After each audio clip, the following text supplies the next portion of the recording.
अस्सलाम वालेकुम नाजरीन, महकमा इत्तलात व राबिता आमा के हफ्तेवार प्रोग्राम सुकून के आज के शुमारे में आपका खैर मकदम है। मैं हूं आपका मेजबान सैयद शकील शान। आज जो हमारे स्टूडियो में मेहमान तशरीफ फरमा है बहुत ही जवां साल है, और जब आप इनको देख रहे हैं तो माशाल्लाह बालों के स्टाइल से ही एक आर्टिस्ट लग रहे हैं और बॉर्न आर्टिस्ट लग रहे हैं। मुरसलीन अब्बास मीर जी मुरसलीन, आपका बहुत बहुत शुक्रिया, आज आपने वक्त निकाला और यहाँ तक आ गए। जी, मैं आपका पहले शुक्रगुजार हूँ, आपने मुझे यहाँ बुलाया तो उसके लिए शुक्रिया। नहीं, हमारा काम ही है कि जो भी कोई फनकार हो और जिसके हाथ अल्लाह ताला ने बड़े प्यार से बनाए होंगे तो वो तो जरूरी हमारा मेहमान बनेगा जी यहाँ पे। शुक्रिया। आप मुझे बताइए, चूंकि आप एक बहुत ही फाइन आर्ट के साथ करते हैं, अच्छे आर्टिस्ट हैं, आपकी अभी उम्र क्या होगी? जी एटलीस्ट मैं 18 ईयर्स ओल्ड हूँ। 18 ईयर्स। जी तो एक वही ना, जवानी की दहलीज पे पहला जी। कदम है आपका। माशाअल्लाह, अल्लाह ताला आपको सलामत रखे। आप मुझे बताएं कि जो ये आर्टिस्ट बनने का शौक है, जो आपका पेंसिल, स्केच, रंग जिसके साथ आपने शुरुआत की, ये कब की बात है, लगभग कब किया था? जी, अस्सलाम वालेकुम। मैं शुरुआत करता हूँ जब मैं 10 ईयर्स का था। तो जब हम स्कूल में बैठा करते थे, फ्री टाइम होता था, तो कॉपीज के पीछे वो एक अमेजिंग फैक्ट्स होता था। जी। तो मैं उठाता था पेन और बनाता था कॉपीज पे जब भी टाइम मिलता था। हाँ, कार्टून्स तो बनाया करता था मैं, कार्टून्स। फिर जब अगर क्लास चल रही भी होगी तो मैं बोर हुआ होगा तो मैं बनाता था। फिर भी मैं बोलता था यार छोड़ो, कोई मसला नहीं है, बनाते हैं। फिर उसके बाद आगे आगे जाकर मैंने तो एक स्केचिंग कार्टून बनाते बनाते कभी आपकी पढ़ाई पे असर तो नहीं पड़ता था? नहीं, पढ़ाई पे असर नहीं पड़ता था, क्योंकि मैं पहले सारा लिख के रखता था। जब अच्छा। कुछ मैम लिखवाती थी बोर्ड पे, अच्छा। मैं वो पहले ही लिख के रखता था। तो जब आप ये शौकिया तौर कार्टून बनाया करते थे अपने बचपन में, स्कूल के जमाने में, आप कभी अपने साथियों, दोस्तों, टीचर्स को दिखाते थे फिर? जी, मेरे दोस्त थे, उसैब थे और भी मोहसिन वोसिन थे, बहुत सारे दोस्त अभी थे। भी माशाल्लाह वो दोस्ती होंगे? जी, वो कि दोस्ती अल्हम्दुलिल्लाह, खत्म? नहीं अल्हम्दुलिल्लाह वो दोस्त थे, अच्छा। क्योंकि स्कूल डेज इंसान कभी भूलता नहीं है। सही बात है। तो वो आते थे मेरे पास, बोलते थे मुरसलीन मेरा भी बना दे। फिर वो सर को दिखाते थे, फिर सारे आते थे बना दे भाई। अच्छा, फिर मैं अच्छा। सबका बनाता था, फिर वो सर के पास देते थे। उसका नाम था असरार सर, असरार नाज़की। वो खुद एक अभी प्रेस में भी काम करते हैं और टीचर भी है। ठीक है। तो जो आपके साथी हैं उनको किसी को शौक पैदा हुआ कि मुरसलीन के हाथ इतने अच्छे चलते हैं, हमारे भी हों? वहाँ पर मेरे अलावा और 2-3 लोग थे, तो वो भी बनाया करते थे। अच्छा, अच्छा। बाकी अल्हम्दुलिल्लाह वहाँ फुटबॉलर थे, क्रिकेटर थे, रैप स्टार थे। वही मैं बात सोच रहा हूँ कि आपको मैं किस बचपन में ले जाऊं। अभी तो आप बच्चे ही हैं माशाल्लाह, हाल ही में स्कूल से निकले होंगे, तो स्कूल की बात कर रहे हैं आप। तो ये जब सफर आपने शुरू किया बाकायदा तौर पे, जी तब आपने बचपन में ये बात सोची थी कि मैं इस आर्ट फील्ड में आगे जाके अच्छे पोर्ट्रेट्स बनाऊंगा और लोगों की नजरों में आऊंगा? जी, तब मुझे उतना भरोसा नहीं था, क्योंकि मैं तब ऐसे ही बनाता था रैंडमली। जी, फिर जब शौक हुआ आगे आगे जाकर, फिर मैंने सोचा नहीं, अगर मैं बना पाऊंगा तो मैं बनाऊंगा, तो मैं आगे कंटिन्यू करूंगा इसके साथ ही। है। तो क्या उस वक्त आपने सोचा कि इसके लिए एक फॉर्मल ट्रेनिंग में ले लूं, किसी उस्ताद के पास शागिर्दी हासिल करूं इस चीज के बारे में? जी, मैंने सोचा, क्योंकि मुझे बेसिक्स तो कुछ पता नहीं थे। खाली मैं कार्टून्स बनाया करता था और कुछ वो रैंडम शक्लें जो भी आते थे आंखों में, वो बनाया करता था। फिर वहां पर हमारे एक सर थे, असरार नाज़की सर। तो फिर मैं उनके पास गया एक बार, उनको मैंने बोला, और वो भी मुझे बोला करते थे। हाँ जी, स्कूल के। तो उनको मैंने बोला, अगर सर आप मुझे कभी कभी एक्स्ट्रा टाइम दिया करेंगे, बेसिक सिखाया करेंगे, तो मुझे बुलाते थे। फिर वहीं से आते थे क्लास में, जब मेरा फ्री टाइम होता था, ले जाते थे आर्ट क्लास में और सिखाते थे मुझे बेसिक्स क्या है, कैसे बनाते हैं, कौन कौन सा सामान यूज होता है। बिल्कुल। तो ये आपने टीचर से स्कूल में ही सीखा? तो जो बाकायदा शुरुआत होती है एक पोर्ट्रेट, जब आपने खुद अपने हाथ का शाहकार देखा, कब आपको लगा कि मैंने एक इंसान की हूबहू तस्वीर बनाई? जी, जब मैं 6 में था तो मैंने एक पोर्ट्रेट बनाई थी घर वालों की। तो वो परफेक्ट नहीं बनी उतनी जितनी बननी चाहिए थी। घर वालों में किसकी? मम्मा और बाबा की इकट्ठे थी। तो मैंने वो बनाई, लेकिन मुझे लगा तब मैं बना पाऊंगा, तो मैंने बनाई, लेकिन ज्यादा परफेक्ट नहीं हुई।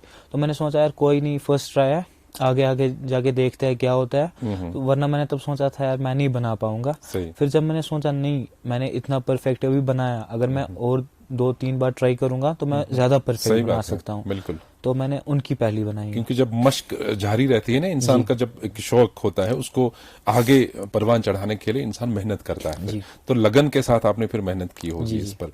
तो पहली बार कब आपको लगा कि ये जो मैंने पोर्ट्रेट बनाया ये किसी इंसान के साथ मिलता है सच में?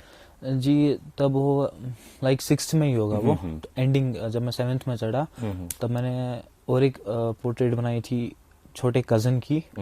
तो जब मैंने उसकी पोर्ट्रेट बनाई वो बराबर मैच हुई उसके साथ। अच्छा अच्छा, तो मैंने सोचा नहीं मैं बना पाऊंगा अब। सही। तो मैंने फिर सर के पास गया, सॉरी, तो मैं उसके पास गया वहां पर। तो मैंने उनको बोला सर मैंने ये बनाया। तो उन लोगों ने उसने बोला ये बहुत परफेक्ट है, तुम कंटिन्यू करो आगे। तो नेचुरली उस पोर्ट्रेट को देख के आपको फिर हौसला बढ़ गया होगा। जी और हौसला आगे बहुत जाने बढ़ का। गया। और जब सर ने भी बहुत तारीफ की तो मुझे लगा फाइन आर्ट टीचर है, इनकी तारीफ तो बहुत है। तो मैंने फिर कंटिन्यू किया उसके आगे। तो उसके आगे आपने ये नहीं सोचा कि किसी और इस आर्ट को मजीद फाइन करने के लिए और किसी टीचर या उन्हीं से एक खास वक्त लेकर सीखो? जी फिर एक और था, उनका नाम मुझे याद नहीं है अभी। तो मैंने उनको इंस्टाग्राम पे टेक्स्ट किया था। अच्छा अच्छा तो उनको मैंने बोला था मुझे सिखाइए। तो उन लोग उसने मुझे 3 दिन दिए। जी। लेकिन 3 दिन में उसने मुझे बेसिक्स सिखाए, क्या बेसिक्स असली होते हैं, कैसे कंटिन्यू कर पाता है इंसान इसके साथ। तो जब मैंने किया कंटिन्यू उसके साथ तो उसी ने मुझे बोला फिर बेसिक्स क्या है। फिर उसके पास मैंने 3 दिन लिए क्लासेस। जी जी। तो मुरसलीन, चूंकि आप एक ऐसे आर्ट के साथ करते हैं जो आपके ज़ाती लगाव के साथ साथ आपका वक्त कैसे गुजरता होगा एक पोर्ट्रेट बनाने में आपको पता भी नहीं चलता होगा। जी ठीक है ना? तो कैसे आप अभी तो माशाल्लाह पढ़ाई के साथ ही आप स्टडीज जारी हैं आपकी, तो अभी आप 12th में है क्या? जी क्रॉस कर लिया। अच्छा 12th पास कर लिया आपने, तो आगे आपका जो तालीमी सफर है वो भी जारी रहेगा माशाल्लाह। जी इंशाल्लाह। तो क्या आपको लगता है कि कहीं इसके लिए आपको टाइम निकालना पड़ता है या कहीं स्टडीज पे असर नहीं पड़ता है? कितना टाइम देते हैं आप इस आर्ट जी जब भी मैं बनाता हूँ मैं ज़्यादा शाम को ही बनाता हूँ। अच्छा। 10 बजे के, क्योंकि मेरा मूड तभी होता है हाँ, बनाने का। बिल्कुल आर्टिस्ट के लिए मूड की बड़ी जरूरत हाँ ये तो होती है। मूड पे कब डिपेंड मूड होता बने। है, कब मूड, कभी सुबह को भी आता है मूड, कभी दोपहर को। ज़्यादातर मेरा शाम को होता है सीन, तो मैं शाम को ज़्यादा बनाता हूँ। तो शाम को मैं ये 2-3 घंटे निकालता हूँ सही। एक तो पोर्ट्रेट के अभी लिए। क्या क्या बनाते हैं आप? अभी मैं वॉल पेंट कर रहा हूँ। मैंने रिसेंटली एक वॉल पेंट किया नुसरत फतेह अली खान का। माशाल्लाह। वो मैंने नगीन मैं किया, वहाँ एक रेस्टोरेंट खुला है। हाँ, हाँ। और उसके बाद पहले तो स्केचिंग करता था, फिर टैटूज में थोड़ा स्टार्ट करने अच्छा लगे। अच्छा फिर ईयर एंड नोज पियर्सिंग भी मैंने अच्छा, स्टार्ट वो की। भी सीखी है। हाँ तो वो मैं अभी करता भी हूँ घर पे ही। अच्छा अच्छा, ठीक है। तो फिर मैंने ऑर्डर्स भी लेने लगे, फिर घर आते थे कुछ। उसके लिए कुछ खास इक्विपमेंट मॉडर्न? किसके लिए? Nose and ear? मैं गन से करता था। अच्छा, गन से करते जी थे। मैंने गन लाया था तो उसी से करता था। अच्छा अच्छा, तो बच्चे बड़े आते होंगे हाँ अभी भी। बहुत आते वो थे। काम भी आपका जारी है जी माशाल्लाह। जी तो ये जो आप पहले कार्टून मेकिंग करते थे, उसके बाद आपने टैटूज का काम जी। किया, अब जो वॉल पेंटिंग है ये जी। डिफरेंट सब्जेक्ट है, तो आर्ट का ही एक स्ट्रीम, जी, लेकिन जी। अब यहाँ रंग और ब्रश की बात आती है। हाँ जी। तो कैसे इस पर आपका एक दस्तरस, आपका कंट्रोल? मैं वो लाइक जब हम वॉल पेंट स्टार्ट करते हैं तो मेरे हिसाब से कोई आर्टिस्ट फ्री हैंड नहीं कर सकता है वॉल पेंट। सही। कोई कर सकता है अब जो बहुत हाँ, आगे हो, ज्यादा आगे एक्सपीरियंस गेन किया हाँ होगा। जिन्होंने एक्सपीरियंस गेन किया होगा तो वो कर सकता है। तो मैंने पहले चार्ट से स्टार्ट किया। मैंने पहले मेजरमेंट किया वॉल का, फिर चार्ट पे सही। बनाया, फिर वो ओके। फिर मैंने पेंट लाया, एक्रेलिक पेंट्स वो मिक्स किए। लगभग मुझे उसके साथ उस वॉल के साथ 7 दिन लगे, 7 दिन और 1 नाइट। तो जो मरसलिन आप अभी बता रहे थे नगीन में आपने एक रेस्टोरेंट में, वो क्या पेंटिंग आपने वॉल पेंट पे? नुसरत फतेह अली खान। नुसरत फतेह अली खान, माशाल्लाह, ये तो आपने बता दिया। और अगर आपको फॉर एग्जांपल यहाँ पे जब हमारे फ्लाईओवर्स को देखते हैं डिपार्टमेंट से, या जो लाल चौक की तरफ से दीवारें हैं बहुत सजी रहती हैं, अगर ऐसा काम आपको मिले, ये निभा सकते हैं आप? जी निभा सकता हूँ, अच्छे से कर सकते जी अच्छे से। लेकिन इसमें मुझे एक एज अ पार्टनर दूसरा मिलना चाहिए। सही। क्योंकि जो हेल्प करता है दूसरे की, क्योंकि इंसान अकेले तो कर सकता है लेकिन बहुत टाइम लगता है इंसान को अकेले करने में। वैसे अगर कुछ मिलके जो काम होता है वो कुछ मुझे कुछ बताता है ऐसे करना है, मैं उसको कुछ बताता हूँ, ऐसे मिलके अच्छे से काम होता है। अच्छा, इसी में एक बात ये निकलती है कि एक तखय्युल होता है, एक तस्वुर होता है एक आर्टिस्ट का हमेशा, क्योंकि आर्टिस्ट का जो काम है, चाहे वो फनून लतीफ़ा कोई किसी का भी जिक्र करें, उसमें एक तस्वुराती आलम होता है आर्टिस्ट का, है ना? जी। आपकी आंखों में, आपके माइंड में भी होता होगा कि आज ये पोर्ट्रेट मैंने बनाया, इस तरह की शक्ल अगर मैं बनाऊं, एक इमेजिनरी शक्ल। कभी ऐसा मौका आया है कि आपने एक इमेजिनरी तस्वीर को उतारा होगा? इमेजिनरी तस्वीर तो मैं नहीं कह सकता हूँ, मैंने उतारा है, लेकिन मैंने एक मकान उतारा है। अच्छा इमेजिनरी जो हमारा पुराना मकान था, अच्छा वो अच्छा। मैंने थोड़ा सा अपनी, आपने देखा था कि सुना था उसके बारे में? मैंने देखा भी है। अच्छा वो हमने फिर सैलाब के बाद मकान अच्छा बनाया, अच्छा, ठीक। तो वो मैंने देखा पहले थोड़ा सा, और उसकी एक पिक्चर भी थी।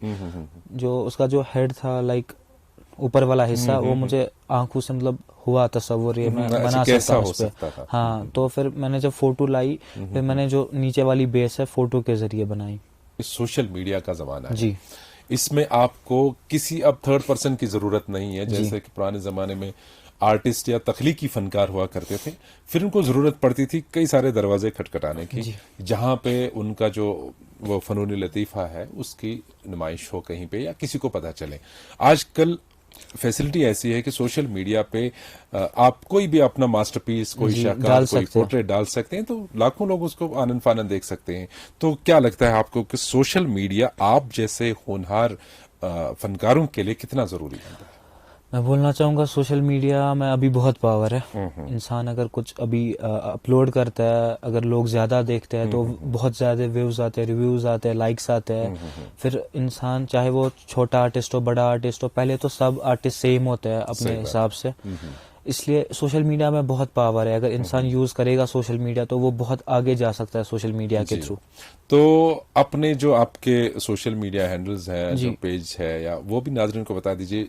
इंस्टा पे आप किस नाम से अवेलेबल हैं? जी, इंस्टाग्राम पे मेरा नाम है art by Mursaleen. Art by Mursaleen. जी अच्छा, तो आपकी यूट्यूब चैनल है कोई? जी, यूट्यूब चैनल नहीं है, फेसबुक पेज फेसबुक है? पे मेरा नाम है मुरसलीन अब्बास मीर। पेज है कि आपके नाम जी, से मेरे है नाम अकाउंट? से है ठीक है, अकाउंट। मुस्लिन अब्बास मीर। जी चलिए, अच्छी बात है। यानी कि जो भी शौक रखते होंगे, इस फन की तरफ रागिब होना चाहते हो, वो आप जैसे फनकारों को देख सकते हैं। जी, अभी यूट्यूब का ज़माना भी है। अगर कुछ इंसान को चाहिए स्किल्स, वो यूट्यूब से भी देख सकता है, खुद से भी कर सकता है, सर से भी फिर कर सकता है। कोचिंग भी यहाँ चलती है एक दो बिल्कुल जगह। बिल्कुल। तो माशाल्लाह, आपका हेयर स्टाइल बहुत अच्छा लगा जी शुक्रिया। शुरुआत से ही। इसके पीछे क्या कहानी है? जी, इसके पीछे हेयर स्टाइल की कहानी, जी शौक हुआ था। मेरे कजन जो है, मेरे जितने भी कजन्स हैं, उनको लॉन्ग बियर्ड हेयर है, तो मुझे भी फिर शौक हुआ लॉन्ग बाल रखने की। लेकिन एक चीज है माशाल्लाह, जब एक आर्टिस्ट को हम देखते हैं ना, फिर उसकी जो वजादारी होती है, जो उसका एक पोस्चर होता है, जो उसके स्टाइल्स होते हैं, वो दूर से दिखना चाहिए कि आर्टिस्ट है। ये भी एक जी अच्छी बात है। और अगर कोई दूर से आपको देखे, वो कहेगा या तो सिंगर होगा, कंपोजर होगा, आर्टिस्ट होगा, कुछ ना कुछ तो होगा। मुरसलीन अब्बास मीर, है ना? जी तो आप मुझे बताइए कि जो आपके हम उम्र नौजवान साथी, आपके दोस्त, आपके रिश्तेदार लड़के आपकी जी उम्र के इस फील्ड में आना चाहते हैं, उनको क्या चाहिए? इसमें डेडिकेशन कितना है? इसमें आपको सब्र कितना होगा बैठ के काम करने, और वक्त कितना देना होगा? जी, पहले तो उनको देखना है कि उनको इसमें इंटरेस्ट है कि वही नहीं। जिसको इंटरेस्ट है, हाँ। जो स्केचिंग करता होगा, ब्रश चला सकता है, उनकी बात करता हूँ मैं। मैं उनसे कहना चाहूँगा, अगर वो करना चाहता है ये, वो अभी यूट्यूब से स्किल्स देख सकते हैं। घर पे ऐसे ही रैंडमली कुछ भी बना सकते हैं। जैसे कहीं पर बोतल होती है, जग होता है, वो ऐसे ही पेपर पे छपा सकते हैं, ट्राई कर सकते हैं, फ्री हैंड कर सकते हैं घर पे ही? घर पे ही। फिर अगर उनको ज़्यादा कोचिंग की ज़रूरत हो, वो जा सकते हैं। बहुत लोगों के पास यहाँ बहुत कोचिंग सेंटर खुल रहा है। ईश्वर अली है एक का नाम, जडीबल में रहता है, तो वो भी सिखाते हैं बीच बीच में। अच्छा अच्छा। तो बाकी जिनको जितना हौसला हो, तो वो उतना फिर कर सकते हैं हौसले के हिसाब से। अच्छा, दूसरी बात मुरसलीन, ये कि हमारे चूंकि नौजवान आजकल कोई कोई ड्रग की बिद्दत में फंसता जी है। किसी किसी नौजवान को हम देखते हैं जो अपनी जिंदगी का बेमकसद खात्मा कर देता जी है। जी, वो तो तो सही। ये जो सुसाइडल टेंडेंसी है, ड्रग मेनेस है, बाकी खुराफात हमारे माशरत में है, हमारे समाज में है, इनको एरेडिकेट करने के लिए, इनका कलाकमा करने के लिए कितना ज़रूरी है कि इंसान एक फितरी आर्ट को संभाले। ये आप अपने साथियों को, अपने नाजरीन को अपने अल्फाज में बताएं कि इन चीज़ों से दूर रहना कितना ज़रूरी है, खासकर नौजवानों को। जी, ये तो बहुत हार्मफुल चीज़ है ड्रग्स। ये पहले फैमिली पे भी असर पड़ता है, खुद पे भी असर पड़ता है सही उस बात। इंसान को जो ये पीता है। फिर फैमिली की जो इज्जत है वो भी नीलाम हो वो जाती भी है। गिरती है। फिर फैमिली नहीं, जो भी रिलेटिव्स हो, वो सारे समाज में उसकी सारे इज्जत गिर समाज जाती में है। इज्जत गिर जाती है उसकी। जो ये ड्रग्स वग्स करते हैं, मैं उनसे ये कहना चाहूँगा, ज़िंदगी बहुत छोटी भी है, बड़ी भी है। बड़ी भी है। तो अपने हिसाब से जियो, घूमो, पढ़ो, फिरो, मज़े करो, क्योंकि पता नहीं कल हो ना हो। सही इसलिए बात। ड्रग से दूर रहो, एंजॉय करो, ट्रैकिंग करो, बहुत सही जगह बात। जाओ। आप साइकिलिस्ट भी हैं, अच्छे हैं। जी, हम जाते हैं, हमारा ग्रुप है, मैं हसनाबाद से रहता हूँ, तो हमारे कुछ लोग हैं, तो हम जाते हैं वहाँ संडे पर संडे, कभी 3 नाइट्स भी, कभी 4 नाइट्स भी। कहने का ये मकसद था कि जो हमारे नौजवान साथी देखते हैं कि ये ऐसे जवान इंस्पिरेशन होते हैं आपके लिए कि जो अपने आप को मसरूफ रखते हैं फिजिकल एक्टिविटीज में, फनून लतीफ़ा में, आर्ट के साथ साथ ये साइकिलिंग करते हैं और ज़रिए माश के लिए ये और भी एक दो काम करते हैं। मुरसलीन, आप आज हमारे प्रोग्राम की जीनत बने। बहुत ही अच्छा लगता है कि जब बच्चे, हमारे नौनिहाल, हमारे जवां उम्र लड़के हमारे प्रोग्राम के मेहमान बनते हैं। मुझे ज़ाती तौर बहुत खुशी होती है। अल्लाह आपको लंबी उम्र दे, सलामत रखे और आपके फ़न को भी परवान चढ़ाए। जी, शुक्रिया। तो नाजरीन को बताना चाहेंगे कि आज का एपिसोड और हमारे जो पिछले शुमारे हैं सारे आप हमारे सोशल मीडिया प्लेटफॉर्म्स पर देख सकते हैं। आप हमेशा की तरह अपने फीडबैक से हमें नवाजिएगा, हमें फ़ख्र महसूस होगा। दीजिए अपने मेज़बान को इजाज़त। खुदा हाफिज़।